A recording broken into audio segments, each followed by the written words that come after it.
Semuanya, perkenalkan nama saya Danardi Oktasyabana dengan NIM 24125111038. Pada kesempatan kali ini saya akan menjelaskan tugas sosiologi film dari video esai tentang artikel saya di film Tunggu Aku Sukses Nanti dengan menggunakan teori representatif dari Stuart Hall dan metode analisis framing dari Robert Eman. Di depan saya sendiri sudah ada skrip yang bakal saya baca dan akan saya jelaskan terkait dengan video esai terkait yang akan saya buat pada kesempatan kali ini. Oke, mungkin kita mulai saja di narasi film saya yang pertama ini. Tentunya di era sekarang kesuksesan sendiri itu sudah dianggap sebagai tolak ukur utama dalam kehidupan seseorang. Banyak anak muda yang dituntut tidak segera memiliki pekerjaan agar segera memiliki pengerjaan agar segera mendapatkan penghasilan tetap, tentunya yang akan dipersembahkan untuk lingkungan terdekatnya mereka, antara itu keluarga, sahabat, ataupun kerabat dari keluarga. Selanjutnya mungkin fenomena tersebut menjadi salah satu isu sosial yang sangat melekat dan dekat dalam kehidupan sehari-hari oleh entah itu pria ataupun wanita. Tidak sedikit orang yang merasa gagal karena tidak mendapatkan pekerjaan, tidak mencapai keberhasilan, dan sering sekali menjadi sebuah bahan omongan, entah itu dari lingkungan sekitar, dari keluarga, dari lingkungan pertemanan, ataupun dari lingkungan kerabat keluarga. Film Tunggu Aku Sukses sendiri menjadi salah satu film yang akan saya telusuri karena mengangkat realitas tersebut melalui perjalanan tokoh utamanya, yaitu yang bernama Arga. Film ini tidak hanya menyajikan sebuah cerita terkait dengan masalah keluarga saja, tapi tentang perjalanan dari seseorang yang baru saja lulus kuliah serta melakukan pembuktian untuk kerabat terdekat dari keluarga, entah itu dari keluarga bapak ataupun keluarga ibu. Oke, mungkin kita lanjut saja ke identitas dari film tersebut. Film yang saya analisis berjudul Tunggu Aku Sukses ini, film ini termasuk dalam genre drama sosial yang berfokus pada kehidupan generasi muda setelah menyelesaikan pendidikan dan memulai dunia kerja. Tokoh utama dalam film ini adalah Arga, seorang pemuda yang memiliki harapan besar untuk memperoleh pekerjaan agar dapat memperbaiki kondisi keuangan keluarganya, sekaligus membantu keluarganya. Namun perjalanan dari Arga tidak berjalan semudah itu karena banyak tantangan yang harus dilewati. Yang pertama mungkin tantangan yang sudah sering saya ucapkan tadi, tekanan dari kerabat keluarga, setelah itu penolakan dari beberapa tempat. Setelah itu mungkin ada beberapa tempat kerja yang menerima Arga tapi sayangnya tidak cocok dengan passion Arga, jadinya harus mengundurkan diri. Setelah itu konflik dalam film ini berkembang sebagai tekanan, mulai mengaruhi kondisi psikologis dari seorang Arga. Ia merasa dirinya itu tertinggal dengan teman-teman lainnya serta dengan anak dari kerabat keluarga bapak atau ibunya, yang mulai membuat Arga ini kehilangan percaya dirinya. Dari sinilah film ini membangun cerita yang tidak hanya berpusat pada dunia kerja tetapi juga pada persoalan sosial banyak di dalam generasi muda saat ini. Oleh karena itu nggak salah sih banyak yang entah itu dari yang usia muda merasa relate dengan film ini. Selanjutnya melalui alur cerita dari Tunggu Aku Sukses Nanti yang sederhana ini namun dekat dengan kehidupan sehari-hari kita tentunya. Film ini berusaha sekali untuk menyampaikan bahwa kesuksesan tidak selalu dapat di dalam dunia pekerjaan, penghasilan ataupun status sosial. Namun sebaliknya, kesuksesan merupakan hasil dari proses panjang yang memerlukan kerja keras, kesabaran, dan dukungan dari orang terdekat. Seperti yang bakal dijelaskan nantinya bahwa Arga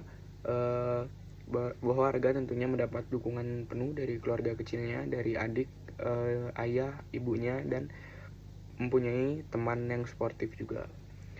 Selanjutnya, pada artikel yang saya sudah buat dan video esai yang sedang saya buat juga pada kesempatan kali ini, saya menggunakan teori dari representasi dari Stuart Hall.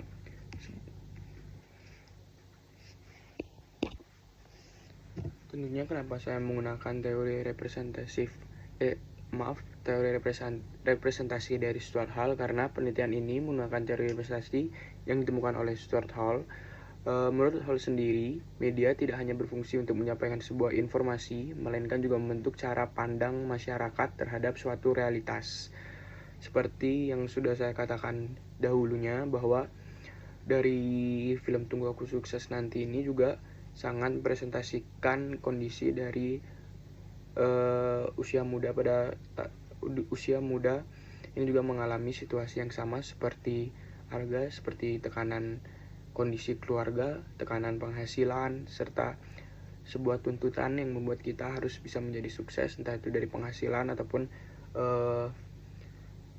hasil yang mapan.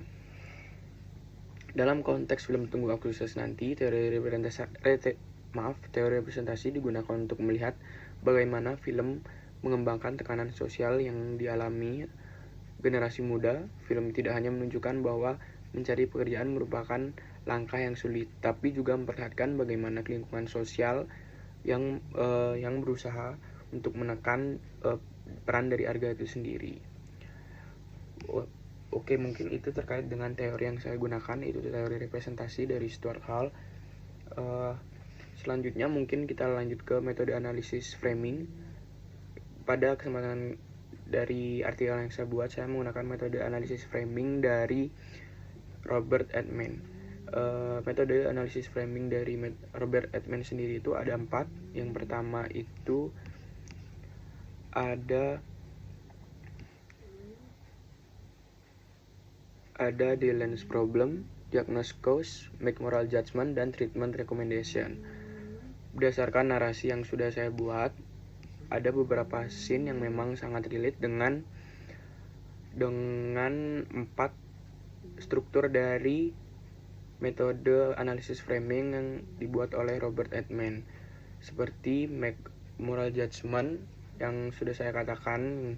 Make moral judgment mungkin lebih ke arah suportif dari keluarga dekatnya dan teman-teman dekat dari Arga itu sendiri, agar dari Arga tidak mengalami putus asa ataupun bagaimana nanti jika dia merasa gagal. Oke, mungkin tidak terlalu banyak analisis yang bakal saya berikan, karena di artikel saya sendiri sangat banyak dari awal sampai akhir menggunakan metode analisis framing yang 4 struktur tersebut dari Robert Altman.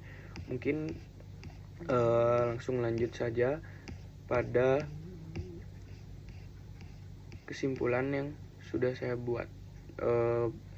Berdasarkan hasil analisis menggunakan metode teori dari model analisis framing dari Robert Altman, dapat disimpulkan bahwa film Tunggu Aku Sukses Nanti berhasil mempresentasikan tekanan sosial yang banyak dialami oleh generasi muda di Indonesia melalui 4 perangkat framing, yaitu define problem, diagnose cause, make moral judgment, dan treatment recommendation. Film perlihatkan bahwa tekanan sosial bukan hanya berasal dari sulitnya memperoleh pekerjaan, tetapi juga ekspektasi dari kerabat keluarga, lingkungan sosial, serta budaya yang mengukur keberhasilan berdasarkan status dan materi. Film ini juga menyampaikan pesan bahwa kesuksesan merupakan sebuah proses yang memerlukan kerja keras, kesabaran, dan tentunya dukungan dari orang-orang terdekat kita. Sehingga kasus dari film Tunggu Aku Sukses sendiri tidak seharusnya dari kita sendiri itu membandingkan diri dengan orang lain. Sebagai penutup, film Tunggu Aku Sukses Nanti tidak memberikan hiburan, tetapi juga menjadi sebuah media refleksi sosial yang mengajak kita untuk lebih menghargai proses sebuah pekerjaan setiap orang. Semoga melalui analisis ini kita memahami bahwa makna kesuksesan jauh lebih luas daripada sekedar tekanan, penghasilan, ataupun status sosial. Mungkin itu saja video yang sudah saya buat, terkait dengan artikel yang sudah saya buat juga. Mungkin itu saja yang bisa saya sampaikan. Mohon maaf jika banyak salah kata. Sekian, terima kasih.